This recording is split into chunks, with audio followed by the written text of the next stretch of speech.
10 steps to be a leader from a teacher. एक teacher की life में leader बनना उनका ख्वाब होता है। Hi, I am Vandana Saxena. मैं पिछले 30 सालों से एजुकेशन स्पेस में हूँ, एक लीडरशिप ट्रेनर, एक बहुत एक्सपीरियंस टीचर और एक स्कूल की प्रिंसिपल हूँ। इस वीडियो में मैं आपसे बात करूँगी 10 स्टेप्स के बारे में जिससे टीचर्स लीडर्स बन सकते हैं। तो स्टेप नंबर 1, टेक चार्ज। अपनी क्लास से बाहर निकलिए और स्कूल के इवेंट्स और चीज़ों को ऑर्गेनाइजेशनल कैपेसिटी में अज्यूम कीजिए। हेड्स ऑफ डिपार्टमेंट्स, कोऑर्डिनेटर्स या सब्जेक्ट एंड टीचर इंचार्जेस के रोल में अब आपको उभर कर आना होगा। Step number 2, take responsibility. Be a mentor to your colleagues. Review and assess their work और कंस्ट्रक्टिव और क्रिटिकल फीडबैक देने की स्किल को होन कीजिए। Step number 3, collaborate and coordinate. जब एक टीम में टास्क होता है तो टीम की टास्क की सक्सेस तभी मानी जाती है जबकि हर टीम मेंबर उसमें कोई ना कोई काम करे और अपने पॉइंट ऑफ व्यू को एक्सप्रेस कर सके। तो अपनी टीम में एक ऐसा फ्री एक्सप्रेशन का एटमॉस्फेयर क्रिएट कीजिए जिससे कोलैबोरेशन खुद ब खुद हो सके और एक पॉजिटिव कल्चर क्रिएट हो सके और कोऑर्डिनेशन की वजह से आपकी टीम का काम नई हाइट्स को स्केल कर सके। मल्टीटास्क। नेक्स्ट स्टेप, मल्टीटास्किंग यानी मीटिंग डेडलाइंस। डेडलाइंस को मीट करने के लिए हमें बहुत ज़रूरी है कि टाइम को मैनेज करना होगा। हमें मालूम है टाइम तो वही 24 घंटे रहेंगे। असल बात तो ये है हमें अपने आप को मैनेज करना सीखना होगा उसी लिमिटेड टाइम फ्रेम में। Next step, learn to learn. एक लीडर को लर्निंग के बारे में जानने के लिए ज़रूरी है कि अपने आप को कंटिन्यूसली किसी न किसी कोर्स में या किसी न किसी स्किल को सीखते रहना होगा। उससे और कुछ नहीं, नए स्किल्स तो हम सीखेंगे ही, बल्कि लर्निंग को एक simple step by step process में हर वक्त तोड़ते रहना हमारे दिमाग में सेट हो जाएगा एंड उससे हम अपने स्टूडेंट्स की, लर्नर्स की नीड्स को बेहतर तरीके से पहचान पाएंगे। Next step, develop parenting skill. हर टीचर एक पेरेंट के रोल में उभर कर ज़रूर आता है।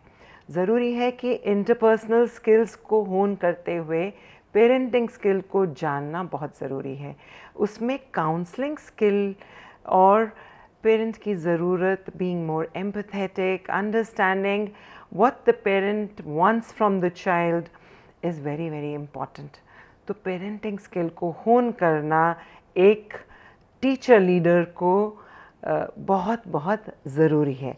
अगला स्टेप, कल्चर इंक्लूसिव टीचिंग। हमारी क्लासरूम में बच्चे अलग अलग बैकग्राउंड से आते हैं। हमारी क्लासरूम में बच्चों की डाइवर्स नीड्स होती हैं।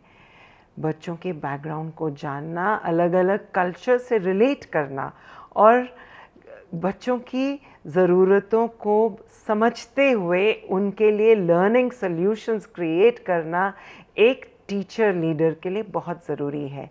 इसीलिए हमें कभी कभी ऐसा करना चाहिए कि अलग अलग डेवलपमेंटल स्टेज पे हम टीचिंग करें। कभी कभी अपने स्कूल से निकलकर दूसरे बैकग्राउंड्स के बच्चों के साथ कनेक्ट करना और उनको पढ़ाना बहुत ज़रूरी है। अगला step, be a problem solver. एक लीडर को अपने कॉन्टेक्स्ट में प्रॉब्लम्स को समझना ज़रूरी है, लेकिन प्रॉब्लम्स के साथ सॉल्यूशंस प्रोवाइड करना उससे भी ज़्यादा ज़रूरी है।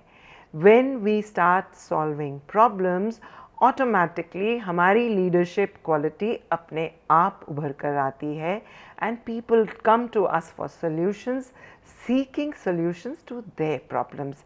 Important for a leader to cultivate. And the next step, advocate for students and education. हमारी लाइफ में एज अ टीचर अक्सर डुअलिटी एंड कॉन्फ्लिक्टिंग एरियाज आते हैं जिसमें हमें कभी ना कभी खुद ब खुद डिसीजंस लेनी पड़ती हैं. When we have to do that, be an advocate for the cause of education and for students. जब भी हम अपने डिसीजंस को स्टूडेंट्स एंड एजुकेशन को सेंटर पर रख कर चलेंगे तो खुद ब खुद वो डिसीजंस बिल्कुल सही होंगे, वो कभी भी गलत नहीं होंगे। Collaborate and network, that's the last step. Collaborate with people who are your role models outside your comfort area. Learn from people who are experienced in this field and speak to them about their story. Listen to them their story of their growth, and that will expand your area and your thought processes in this area of being a teacher to a leader. So growing from a teacher to a leader to becoming that lighthouse teacher will come across naturally to you अगर हम अपने area of influence को classroom से हटकर बड़े field पर ले जाएं and make that process a very joyful and an enriching one.